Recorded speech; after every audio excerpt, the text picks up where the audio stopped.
कोई दो राय नहीं है कि नीतीश कुमार जी ने अपनी क्षमता, अपनी कार्यशैली के दम पर अपनी छवि राष्ट्रीय स्तर पर बनाई है।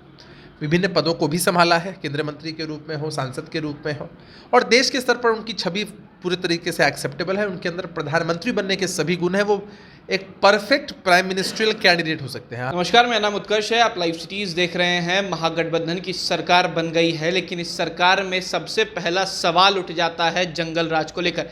बीते दिन नए नेता प्रतिपक्ष विजय सिन्हा ने साफ कह दिया है कि जंगल राज 2 तो ख़त्म हो गया था, जंगल राज 3 की जो शुरुआत आपने की है वो हम लोग मिलकर ख़त्म कर देंगे। हमारे साथ जेडीयू के प्रदेश प्रवक्ता हैं, उनसे बात करने की कोशिश करेंगे और जानेंगे कि क्या कुछ बातें हैं और इस तरीके के जंगल राज की कल्पना क्यों। अभिषेक जी, जंगल राज की कल्पना की बात बार बार जो है बीजेपी कर रही है, कह रहे हैं जंगल राज 2 खत्म हो गया था, 3 भी वैसे ही खत्म होगा। देखिए, सत्ता से बाहर जाने का फ्रस्ट्रेशन है, बेदखल होने का फ्रस्ट्रेशन है, क्योंकि भारतीय जनता पार्टी में पूरे देश में यही परिणति स्थापित की है कि जहां इनके 2 विधायक भी होते हैं वहां भी ये लोग जोड़ तोड़ करके सत्ता में चले आते हैं। यहाँ जहां अन्य पार्टियों की भी सरकारें होती हैं वहां भी विभिन्न हथकंडे अपनाकर ये लोग सत्ता में आने की पुरजोर कोशिश करते हैं। तो चूंकि बिहार में ये लोग सत्ता से बेदखल हो चुके हैं तो पॉलिटिकल फ्रस्ट्रेशन में ये सारी बातें बोल रहे हैं। अरे कुछ दिन पहले तक हमारे साथ थे, नीतीश जी के सहयोगी के रूप में काम कर रहे थे, तारीफ करते नहीं थकते थे, बिहार में कानून के राज की स्थापना के विषय में बोलते थे, और आज जब विपक्ष में बैठ गए हैं तो जंगल राज दिखता है, ऐसे मंगल राज दिखता था। तो भारतीय जनता पार्टी के नेताओं का यह फ्रस्ट्रेशन है। अपराध के साथ नीतीश कुमार जी की सरकार ने कभी कॉम्प्रोमाइज़ नहीं किया। हम जिस भी गठबंधन में रहे हैं आगे भी कभी कॉम्प्रोमाइज़ नहीं करेगी। और अगर इनको सच में देखना है कि कैसे जंगल राज स्थापित होता है तो जरा बगल के प्रदेश उत्तर प्रदेश में जाकर देख लें। योगी जी का शासन है ना, बीजेपी वहाँ शासन में है ना, वहाँ जाकर देख ले, वहाँ देखकर स्थितियाँ स्पष्ट हो जाएंगी। अच्छा, एक सवाल इसलिए भी उठ रहा है क्योंकि ज़ीरो टॉलरेंस की बात मुख्यमंत्री नीतीश कुमार कहते हैं और प्रतिपक्ष के नेता बने हैं विजय सिन्हा, वो कई आरोप लगा रहे हैं कौशल विकास योजना के तहत और कह रहे हैं कि ज़ीरो टॉलरेंस की बात अगर मुख्यमंत्री करते हैं तो इन पर जवाब क्यों नहीं दे रहे, इस पर विशेष कमेटी क्यों नहीं बना रहे। मतलब सीधा प्रेस कॉन्फ्रेंस किया, बातें कह दी, इस बात को मान लिया कि जो उन्होंने कहा है सत्य है। सकारात्मक विपक्ष के रूप में विपक्ष को अधिकार है कि आप किसी भी मसले को जहां आपको गड़बड़ी लगती है वहां आप उन मुद्दों को उठा सकते हैं, और सरकार भी इन मुद्दों से कभी पीछे नहीं हटती है।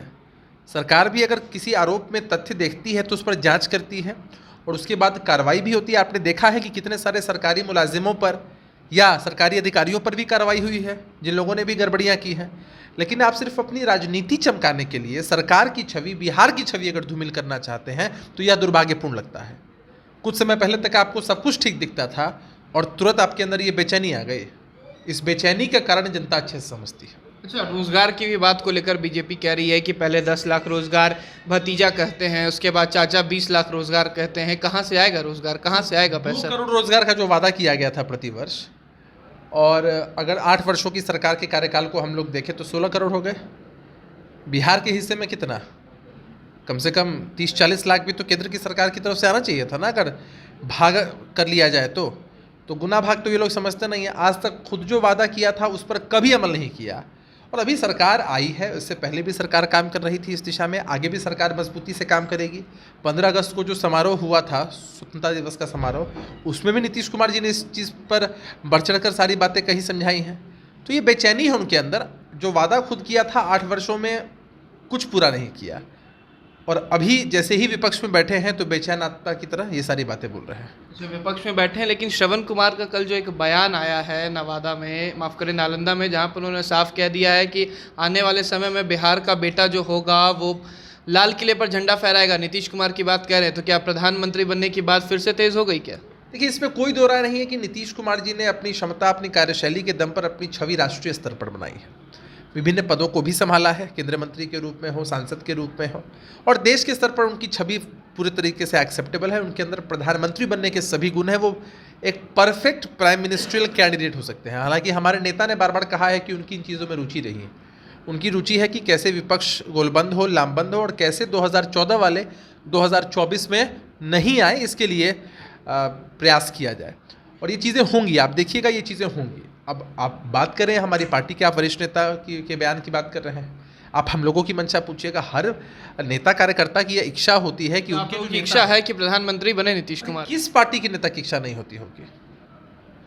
किस पार्टी के नेता की इच्छा नहीं होती होगी? हम भी चाहते हैं कि हमारे नेता देश की सेवा करें, जिस तरह से उन्होंने बिहार का कायाकल्प किया है, बिहार के लिए काम किया है, देश के लिए काम करें। उनके अंदर क्षमता है, उनकी एक्सेप्टेबिलिटी है, लोग उनकी तरफ एक उम्मीद से देखते हैं, तो ये तो चीज़ें हैं ही। बहुत बहुत शुक्रिया। ये थे अभिषेक झा, जिन्होंने साफ कहा है कि कोई भी पार्टी चाहती है कि उनके नेता प्रधानमंत्री बने और प्रधानमंत्री का चेहरा जो है वो नीतीश कुमार जो है उसके लायक हैं। इतना ही नहीं, उन्होंने यह भी कह दिया है कि रोज़गार की बात अगर विपक्ष कर रही है तो पहले ये बताएं जो केंद्र सरकार रोज़गार की बात कर रही थी उसमें बिहार को कितना रोज़गार मिला। फिलहाल खबर में सिर्फ इतना ही। आप हमारे साथ बने रहे और हमारे चैनल को सब्सक्राइब नहीं किया है तो जल्द से जल्द सब्सक्राइब कर लें। धन्यवाद।